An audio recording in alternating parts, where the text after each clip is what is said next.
Good morning, জয় গুরু। আজকে আবারও কাঁঠাল নিয়ে চলে এসেছি। ছেলে আমার কাঁঠাল নিয়ে এসছে বন্ধুর বাড়ি থেকে, দেখতে পাচ্ছেন খুব সুন্দর করে কেটে নিয়ে এসছে। সেটাকে আমি ভেজে নিচ্ছি।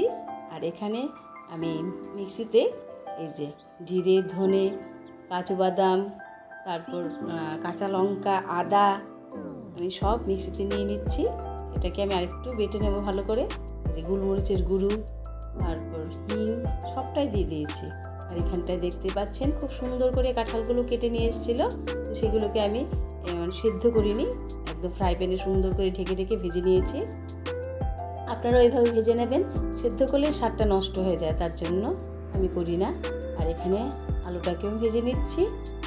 আর এখানে মিক্সিতে আমি আরেকটু এই যে কাশ্মীরি লঙ্কাটাও দিয়ে দিলাম কালারের জন্য।